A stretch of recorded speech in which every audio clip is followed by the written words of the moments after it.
आज नौजवान हताशा हो गया है और जो 4 साल की अग्निवीर योजना के नाम पर नौकरी देने का काम किया था, उस नौकरी में न जाने का उसने मन बना लिया है।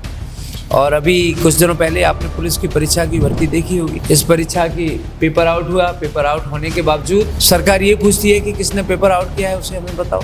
कि भारतीय जनता पार्टी की जो दमनकारी नीतियां हैं, उन नीतियों को हटाने के लिए आज देश पूरा एकत्र हो गया है और देश परिवर्तन मांग रहा है। लेकिन हम ये कह सकते हैं, ये भारतीय जनता पार्टी वाले लोग झूठ बोलने में महारत हैं। इनको दूसरा तो हमेशा उल्टे ही दिखता है ना। किसान जब समृद्ध अगर हो गया तो इनको वो नहीं फंसता। किसान का बेटा अगर डॉक्टर हो जाए, IAS हो जाए, PCS हो जाए तो नहीं फंसता। किसान का बेटा अगर फौज में चला जाए तो वो नहीं फंसता। अगर डॉक्टर साहब सांसद बनते हैं फर्रुखाबाद के तो कितना हो सकता है फर्रुखाबाद? तो संकिसा एक ऐतिहासिक धरती है। मैंने माननीय राष्ट्रीय अध्यक्ष जी से अनुरोध भी किया है। माँ गंगे है, माँ गंगे में हजारों लोग आस्था रखते हैं। माँ गंगे आस्था का प्रतीक है और माँ गंगे में हर साल बाढ़ आती है और बाढ़ आने के साथ में यहाँ पर गंगा एक्सप्रेस भी निकला था। 4 विधायक भारतीय जनता पार्टी के, एक सांसद भारतीय जनता पार्टी के होने के बावजूद भी गंगा एक्सप्रेस भी यहाँ के बगल के कद्दावर मंत्री उठा के लेके चले गए।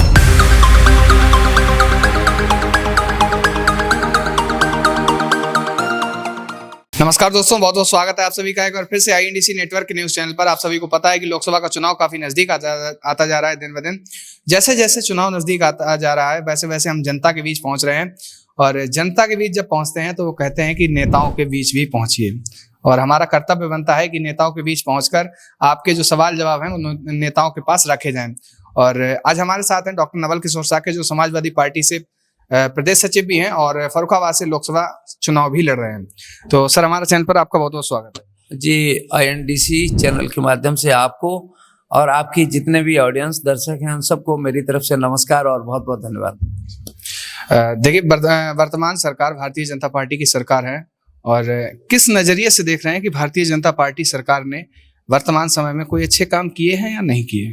वर्तमान में अगर भारतीय जनता पार्टी का मेरे से ज्यादा तो पत्रकार बंधु अच्छा बता सकते हैं। आज कौन परेशान है?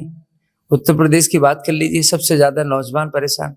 नौजवान जो देश के किसान का बेटा देश की सेना में, देश की फौज में भर्ती होने का काम किया करता था, भारतीय जनता पार्टी की सरकार ने उस पूरे जीवन की नौकरी को 4 साल की अग्निवीर योजना के नाम पर इस भारत देश के तमाम जो नौजवान हैं जो फौज में जाने का काम करते थे, उनके साथ धोखा देने का काम किया। आज आप देख सकते हैं कि जो गांव का किसान है हमारे फर्रुखाबाद में, फतेहगढ़ में जो रैलियां हुआ करती थी और उन रैलियों में अपनी दंड बैठक पहले लगाता था और दौड़ लगाता था और तुरंत भर्ती हो जाया करता था। आज नौजवान हताशा हो गया है और जो 4 साल की अग्निवीर योजना के नाम पर नौकरी देने का काम किया था, उस नौकरी में न जाने का उसने मन बना लिया है। और अभी कुछ दिनों पहले आपने पुलिस की परीक्षा की भर्ती देखी होगी।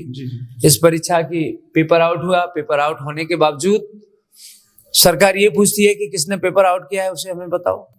और ये पहला ऐसा मौका होगा इस देश में कि बच्चे कह रहे हैं कि हमारी परीक्षा दोबारा करा दो और सरकार परीक्षा कराने के लिए कोई अमली नहीं कर रही है।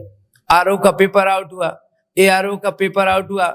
लोकसभा इलाहाबाद में, लोकसभा आयोग इलाहाबाद में बच्चों पर आंसुओं के गोले फेंके जा रहे हैं। ये क्या है? क्या यही अच्छे दिन देखने के लिए भारतीय जनता पार्टी को लोगों ने मौका दिया था? तो मैं कह सकता हूं किसान अलग परेशान है। इस देश का किसान को बड़े बड़े सपने दिखाए गए कि आपकी आमदनी दोगुनी करेंगे। आमदनी तो दोगुनी नहीं हुई, महंगाई जरूर 4 गुनी हो गई। यूरिया की बोरी पहले 50 किलो की आती थी, 50 से 45 हुई, 45 से अब 40 हो गई। क्या ये किसान नहीं समझ रहा है? आज सारे वर्ग के लोग, चाहे वो किसान हो, चाहे वो नौजवान हो, चाहे वो छात्र हो, मैं कह सकता हूं कि सारे के सारे लोग भारतीय जनता पार्टी से परेशान हो गए। डॉक्टर साहब, जैसे सभी पार्टियां जो हैं वो अपनी अपनी बात कहती हैं कि हम इतनी उत्तर प्रदेश में सीटें जीतेंगे, हम इतनी जीतेंगे, लेकिन भारतीय जनता पार्टी तो कह रही है हम 80 के 80 जीतेंगे। तो फिर और पार्टियों के लिए तो कुछ बचा ही नहीं, समाजवादी पार्टी के लिए भी कुछ नहीं बचा है। ये क्या कहते हैं, कब क्या करेंगे किसी को कुछ पता नहीं। अच्छा। लेकिन हम ये कह सकते हैं, ये भारतीय जनता पार्टी वाले लोग झूठ बोलने में महारत हैं। अच्छा। और प्रदेश में जिस तरह का माहौल है, देश में जिस तरह का माहौल है, हम कह सकते हैं कि परिवर्तन जरूर होगा। 1973 का जमाना याद कर लो, तब भी देश के लोगों ने परिवर्तन करने का काम किया था।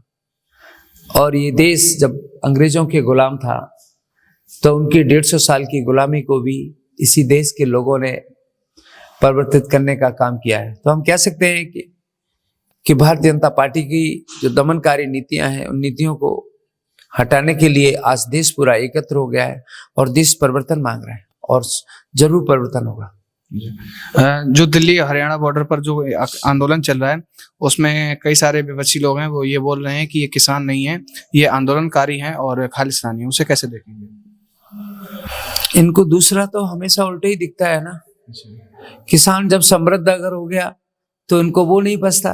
किसान का बेटा अगर डॉक्टर हो जाए, IAS हो जाए, PCS हो जाए तो नहीं पछता। किसान का बेटा अगर फौज में चला जाए तो वो नहीं पछता।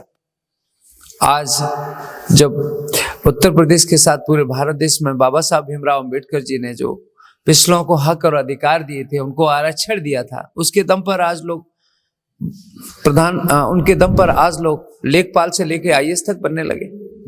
तो यही भारतीय जनता पार्टी के लोगों को पसंद नहीं है। तो मैं कह सकता हूं कि भारतीय जनता पार्टी की सारी नीतियां दमनकारी नीतियां।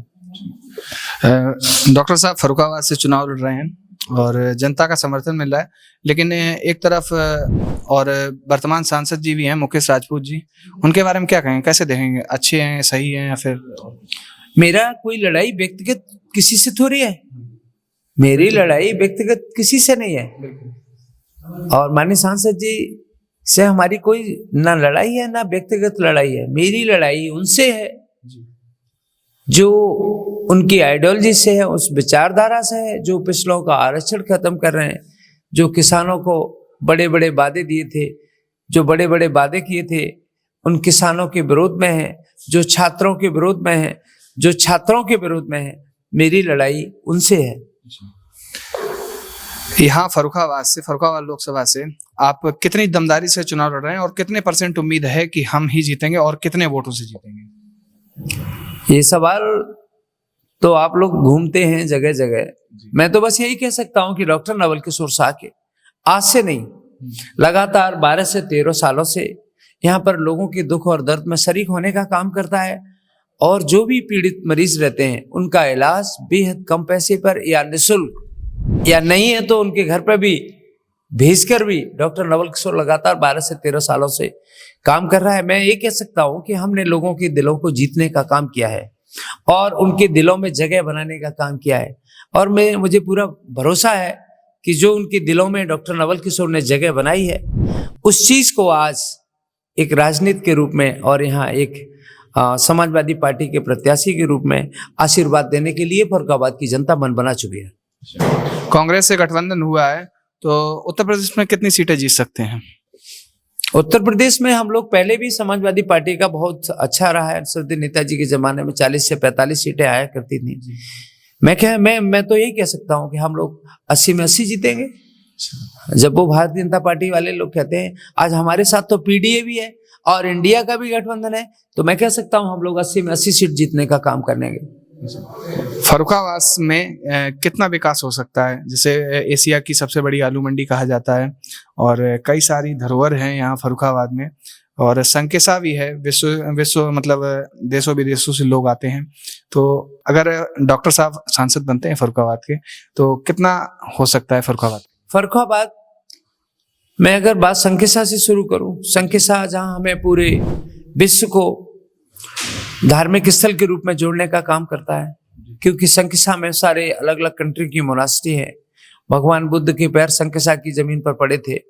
तो संकेसा एक ऐतिहासिक धरती है। मैंने माननीय राष्ट्रीय अध्यक्ष जी से अनुरोध भी किया है कि संकेसा को हम लोग जो उत्तर प्रदेश में बाकी जो मोनास्ट्री हैं जैसे कुशीनगर है, लुम्बिनी है, श्रावस्ती है, वहां से भी अच्छा करने का काम करेंगे। और मैं इसलिए पहले से ही घूमना चालू कर दिया हूँ। अभी थाईलैंड गया था। थाईलैंड में मैंने चियोंग राय में white temple, golden temple, blue temple, emerald temple, ये सारे के सारे मैं देख के आया हूँ। तो मैं कह सकता हूँ कि भविष्य में जो विदेशों में जो चीज है उसको संकेसा में डेवलप करने का काम डॉक्टर नवल किशोर शाह करेगा। और रही बात यहाँ किसानी के उद्देश्य से, मैं कहना चाहूंगा कि फर्रुखाबाद आलू की सबसे बड़ा उत्पादन है। तो आलू की प्रोसेसिंग के लिए यहाँ पर प्लांट लगाए जा सकते हैं। आलू से बनने वाली दवाइयों के लिए यहाँ पर प्लांट लगाए जा सकते हैं। अगर ये प्लांट लगेंगे तो मैं कह सकता हूँ कि जो किसान की जो आमदनी की जो बात हो रही है, भारतीय जनता पार्टी तो कह रही थी कि दोगुनी आमदनी होगी, मैं कह सकता हूँ कि अगर ये सारे प्लांट लग जाएंगे तो किसान की आमदनी 10 गुनी होने का काम करेगी। और थोड़ा सा आगे और बढ़ते हैं, ये धरती साहित्य के रूप में महादेवी वर्मा जी की धरती है। और महादेवी वर्मा जिन्होंने गुल्लू जैसा उपन्यास लिखने का काम किया, तो यहाँ पर फर्रुखाबाद में साहित्य के दर्शन के रूप में भी इसको बहुत अच्छा आगे ज्ञान की प्राप्ति के लिए अच्छे जो यहाँ के साहित्य प्रेमी हैं उनको प्रमोट किया जा सकता है। और दूसरा सबसे बड़ी बात माँ गंगे है। माँ गंगे में हजारों लोग आस्था रखते हैं। माँ गंगे आस्था का प्रतीक है और माँ गंगे में हर साल बाढ़ आती है। और बाढ़ आने के साथ में यहाँ पर गंगा एक्सप्रेस भी निकला था। 4 विधायक भारतीय जनता पार्टी के, एक सांसद भारतीय जनता पार्टी के होने के बावजूद भी गंगा एक्सप्रेस में यहाँ के बगल के कद्दावर मंत्री उठा के लेके चले गए। इसलिए मैं कह सकता हूँ कि फर्रुखाबाद की जनता अपने आप को आसाज महसूस करती है और फर्रुखाबाद की जनता अपने आप को भारतीय जनता पार्टी के जमाने में ठगा महसूस करती है। इसलिए यहाँ फर्रुखाबाद में परिवर्तन अवश्य होगा और अवश्य होगा। चलिए, जीत की बहुत बहुत अग्रिम बधाइयाँ और उम्मीद करते हैं कि जनता आपको सांसद बनाने का पूरा प्रयास करेगी। तो देख सकते हैं आप हमारे साथ डॉक्टर नवल किशोर साकी जी बैठे हैं और कितनी दमदारी से ये चुनाव लड़ेंगे और आपको क्या लग रहा है कि कितने % उम्मीद है डॉक्टर नवल किशोर साकी फर्रुखाबाद लोकसभा सीट से जीतेंगे? नीचे कमेंट करके जरूर बताइए और बताइए कि उत्तर प्रदेश में लोकसभा सीटें कौन सबसे ज्यादा जीतेगा और इस बार पूरे भारत देश में किसकी सरकार बनेगी? नीचे कमेंट करके जरूर बताइए। बने रहिए INDC नेटवर्क के साथ, मिलते हैं एक नए खबर के साथ। बहुत बहुत धन्यवाद। INDC नेटवर्क, बदलते भारत के साथ।